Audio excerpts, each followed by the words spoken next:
Welcome back to Growth Catalyst App. In our channel, we focus on three things: skills upgradation, focusing on your productivity, and through all of this, turbocharging your career.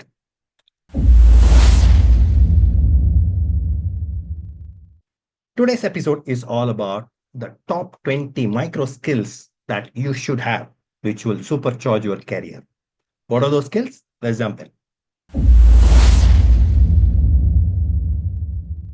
Number one, articulating an idea.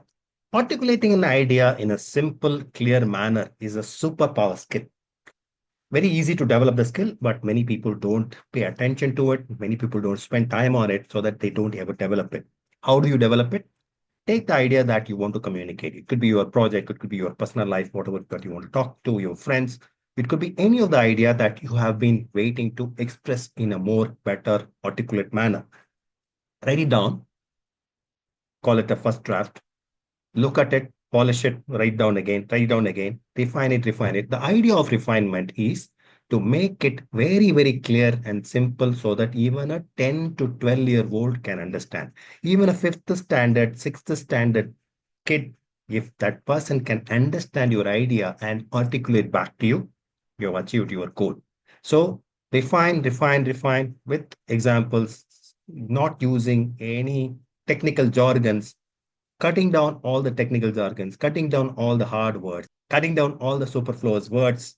Make it very, very simple, make very, very clear, make it very, very understandable for the 10 to 12-year-old kid so that you are able to articulate it to anyone. So that's the idea. If you can make it understandable by the 10-year-old kid, you can make it understandable by anyone there in the audience that you are going to really speak.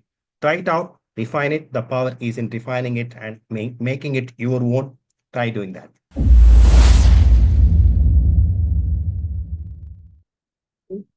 Getting people excited, selling is a superpower. Many people don't develop this skill. They think that I'm not a salesman. Why should I develop it? No, everyone is selling. I'm selling my skill to you. Everybody is selling their skills to others. So selling is a superpower that you should develop, even if you're not in sales. How do you do it? One, you need to make that idea simple. That's what we talked about in the step one. You need to make that idea relevant. You need to make that idea useful. You need to make an emotional connection with the people from that idea. So, what am I talking about? Suppose you are selling toothbrushes. It's a mundane stuff. Everybody is using toothbrush already, but you want to sell your brand of toothbrush. How do you sell that? You want to sell your brand of toothpaste. How do you sell? Take some of these as basic ideas and develop a pitch. What are the ingredients of that pitch? It should be exciting to people. It should tell them something relevant, something useful, something that they should look for in an emotionally binding manner. So try doing this, develop that pitch, write it down, practice it so that the idea is to get people excited by your idea.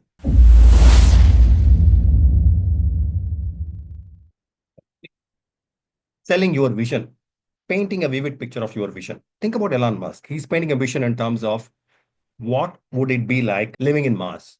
What would it be like having a tunnel as a way of traveling? So he is creating these visions for future and painting a vivid picture about it, talking about it, selling that idea, selling that vision to people. That's a superpower, especially for you to go towards that leadership positions. When you have this power, people listen to you. When you don't have this power, they still respect you, but not as a leader. So you should develop this power for you to become the leader. How do you develop this power? Again, practice. Look at what is the vision that you have for yourself. What is the vision that you have for your company? You may be a very, very junior employee now, but what do you think the company should do? Learn about it, develop a vision, talk about it, practice about it. That is what I'm talking about. Practice that vision in a vivid manner so that people will listen to you.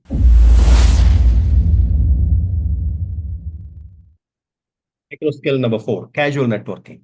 Networking is not about exchanging cards, going to a networking event and listening to people and then meeting them during the lunch and exchanging cards. Not about just that. It is also one of the things, but a more powerful one would be making human to human connections. When you make human to human connections is when people would remember you.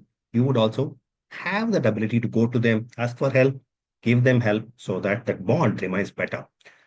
So what do you do? Do two things. One, pick up your phone and call up a friend, an associate whom you have not talked to in the last 1 year. Just a very, very casual thought. I thought of you.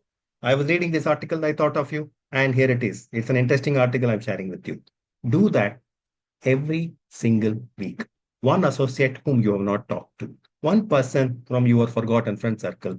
Review and renew that friendship, renew that association. That's step number one. Step number two, very, very actionable step. In your company, you may be belong to one department. You may be HR department. You may be marketing department. And there are so many other departments in your company whom you don't interact with, whom you don't come up with. When you meet people in lunch, simply go have lunch with a very different person every single week. One person you want to have lunch with, a very different person randomly in the cafeteria. Go sit. Can I sit with you? Have lunch. Talk about that person, who that person is, which department that person is working, what that person's her priorities are. Talk about that. Third micro step, very simple. Similarly, have an appointment for coffee with a person of higher order than you. Suppose you are a junior executive in a company, then pick up a senior executive, pick up a manager, pick up a senior manager, and ask for an appointment with coffee. One person, one appointment, 1 week. The agenda is to understand about his or her role in the company so that you can understand about the company a lot more. Just do this. See how your networking is going to flourish.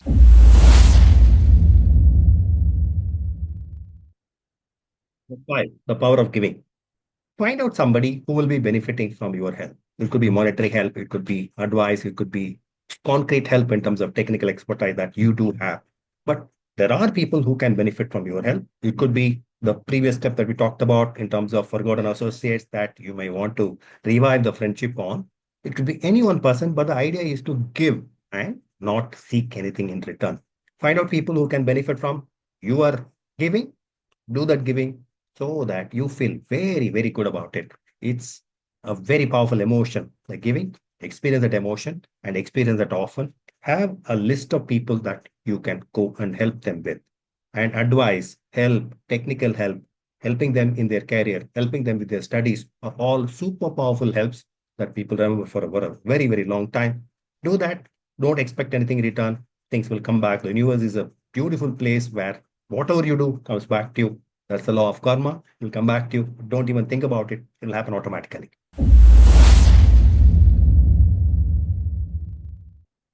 Tip number six, listening to the other side. A lot of times we stick with views that we strongly associate ourselves. If you identify yourself with a political party, you read only the ideas about positively talking about that political party. If you associate with a particular stream of work, then you read more of that, you understand more of that. A lot of times, when we have a point of view, we seek out ideas which agree with that point of view, which reinforce that point of view. We don't necessarily look at ideas, point of view, which are opposite to that point of view. So the micro skill, which is super powerful, is to seek out ideas, seek out point of views which are opposite to the idea that you are holding, which are opposite to the point of view you are holding. And when you seek out, when you read those articles, when you seek out those point of view, your point of view becomes even better. And that's a beauty, that's a power of seeking out point of views which are opposite to that you are holding. Try it out, read articles, understand people, it becomes super powerful.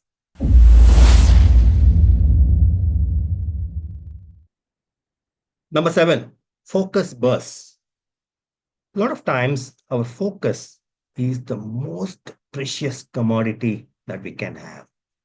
In this day and age where everything is vying for your attention and focus, it is very difficult to keep that focus going. The more, the longer you can keep your focus, the better you are, the richer you are. It's as simple as that. But how do you keep your focus going? How do you ensure that your focus doesn't waver? And whatever is vying for your attention doesn't obstruct you and veer you away from your focus. It's a very, very important technique, very, very important skill that you need to develop. This is very important leadership skill where you can, with focus, read whatever is on your table. There will be thousand other things which are vying for your attention. There will be calls. There will be people who are calling for you, people who are asking for your attention, people who are asking for your time. But unless you finish this task of reading, unless you finish this task of focusing on what you are looking at and give your point of view and so on, you are not going to be a very effective leader. If you go with whoever is asking for your time, you are not going to do your tasks. So it is a very, very important leadership skill. Focus is very important at every single stage of your life, more so when you want to go up that corporate ladder. How do you develop it?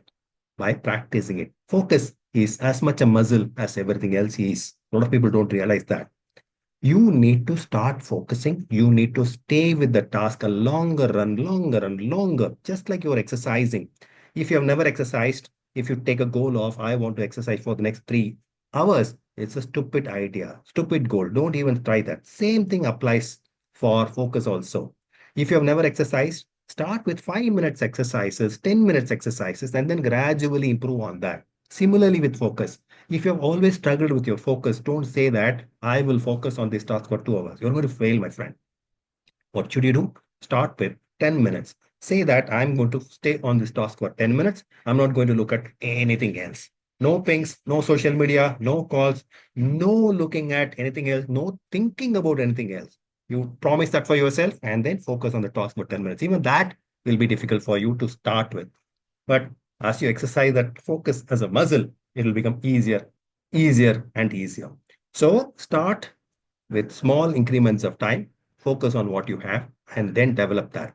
There are other techniques. For example, Pomodoro, we have talked about in various of my videos. Even in this video, one of the techniques that I talked about is to stay with your time for 25 minutes and then take a break, which is Pomodoro technique, which makes you mentally ready to focus for 25 minutes because you are going to get a break of 5 minutes. That mental shift of I am going to get the break for 5 minutes makes you ready for focusing for 25 minutes. The third idea is the idea of flow. It's a beautiful idea. If you are enjoying something, if you are forgetting the time that you are so focused on the task, then it's a great place to be in. Don't even leave that place. Don't leave the task, Pomodoro or whatever that I'm talking about. Don't even worry about that. If you are getting into that flow state, if you are able to beautifully work on whatever you are doing, beautifully focusing on what you are doing, don't leave the task till that flow state disappears, till the time that you feel that, okay, I've done enough for the day.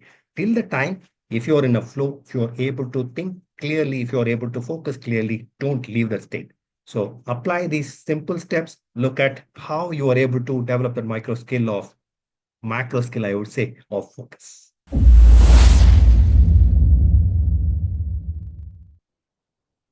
Next one is all about smart searching. We all search, we all Google, a lot of people have also started searching in Chat GPT.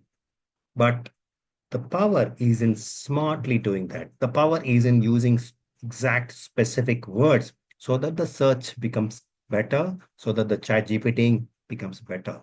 How to use chat GPT, how to use Google, how to use the search functions everywhere is power by itself. Many people don't realize that power. Realize that power. Look at, are you, whenever you are Googling, are you Googling with very specific words which can enhance the query? Whenever you are using ChatGPT, or you using the different ways of smart ways of using ChatGPT, think about that. Are you giving enough instructions to ChatGPT so that it can execute the task in better and better and better manner? There are lots of manuals available, so I'm not getting into ChatGPT. We will do another video another time on that. But the whole power lies in, can you search in a smart manner, and how can you improve your searching? That's a great micro skill to improve on. Improve that skill.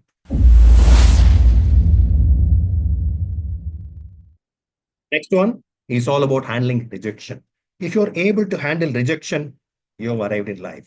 If people are rejecting you, remember that they are not rejecting you, they are rejecting your idea.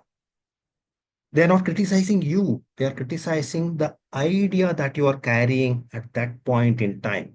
Remember that J.K. Rowling got rejected 12 times by 12 different publishers, okay, on Harry Potter. And somebody else decided to publish that, and rest, as I say, is history.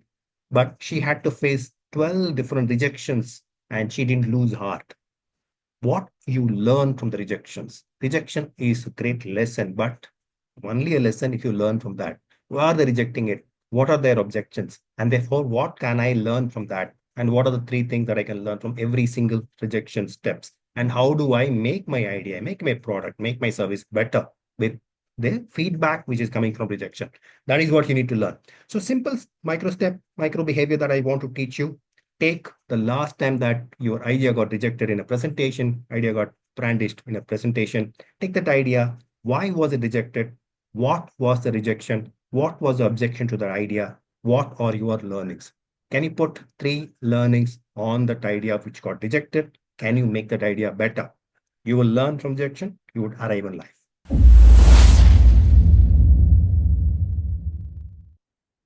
The next idea is very simple, very interesting. It is called faking your way into the room. A lot of times we have self-doubts. A lot of times we don't know whether we are ready. And unless we find out, we will never be ready. A lot of times we are not ready. But in spite of that, we have to pitch that idea, pitch that product, pitch that service so that we can go forward, get that next extra step in our rhythm going. Dropbox, for example, did not even have that idea ready, but they faked it. They put up a reel, they put up a video saying that, okay, this is the idea, we have executed, do you want to sign up for it? And that was done even when the idea was in a very, very conceptual form, not yet fully formed. 70,000 people signed up for it, which showed the Dropbox founders how powerful that idea is, and that gave them confidence to execute that idea. A lot of times you need to fake to get the confidence, fake the confidence even when you are not very sure of yourself. So here is what I want you to do. Think about the idea, think about the presentation, think about the pitch, think about whatever you have been wanting to tell your boss, but you don't have the confidence. Imagine it in the final form and write a prepare a presentation to your boss saying that, okay, this is the idea that I have executed. You have not executed. That idea is not ready, but prepare a presentation to your boss that this is the idea that I have executed. This is what it is. Don't yet send it to your boss. But that very that very preparation will give you confidence to go ahead and do the task. So fake your room. Don't expect full confidence. Don't expect final confidence. The confidence is also a muscle that you need to exercise. You can be confident. You can show up confidence even when you don't fully confident. Yeah, that's the whole trick. Go exercise that muscle. Become confident person even when underneath it, in your stomach, butterflies are flying. Apply all of these 20 skills. I've talked about 20 different things. Exercises are given on each of these skills so that you can download, apply, and become better version for yourself. Wishing you all the very best. See you in our next video.